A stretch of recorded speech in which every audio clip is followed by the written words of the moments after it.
চল চল চল চল চল চল।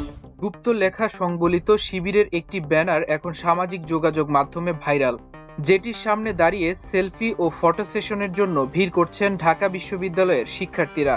এমন ছবি নিজ ভেরিফাইড ফেসবুক আইডি থেকে শেয়ার করেছেন ইসলামী ছাত্র শিবিরের আন্তর্জাতিক বিষয়ক সম্পাদক ও ডাকসু ভিপি সাদিক কায়েম।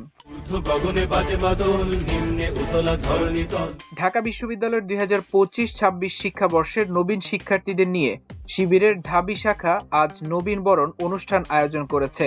কলা, আইন ও সামাজিক বিজ্ঞান অনুষদের পৃথক পৃথক এই নবীন বরণ অনুষ্ঠিত হয় বিশ্ববিদ্যালয়ের টিএসসি অডিটোরিয়ামে। 3 পর্বের এই আয়োজন সকাল 9:30 থেকে শুরু হয়ে শেষ হয় রাত 9:30টায়।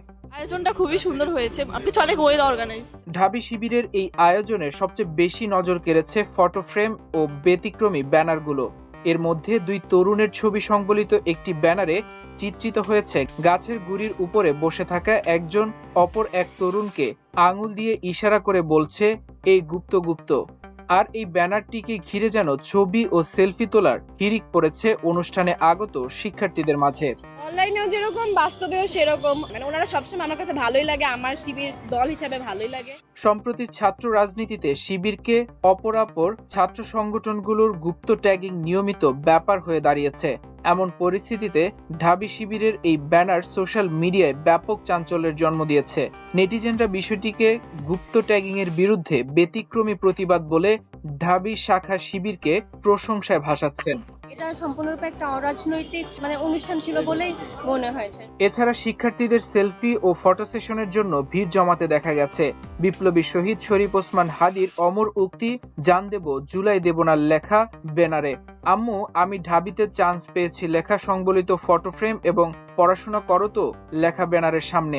বেশ ধারাবাহিকভাবেই হয়েছে, আমার কাছে বেশ ভালো লেগেছে। আর সবাই আমাদেরকে জীবনের ভবিষ্যতে কি করতে হবে সেসব দিক নির্দেশনা দিয়েছে।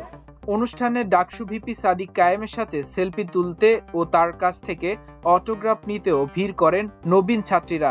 এ সময় শিবিরের এমন আয়োজন নিয়ে অনুষ্ঠানে আগত নবীন শিক্ষার্থীদের ব্যাপক উচ্ছ্বাস প্রকাশ করতেও দেখা গেছে। গিফটসের ব্যবস্থা আছে, স্ন্যাক্সের ব্যবস্থা আছে, তো সবকিছু মিলিয়ে ভালোই লাগে। দিনব্যাপী এই আয়োজনে শিক্ষার্থীদের সামনে বিভিন্ন বিষয়ে বক্তব্য তুলে ধরেন বিশ্ববিদ্যালয়ের বিভিন্ন বিভাগের শিক্ষক, শিক্ষাবিদ, সাংস্কৃতিক ব্যক্তিত্ব, রাজনীতিবিদ ও ছাত্র নেতারা।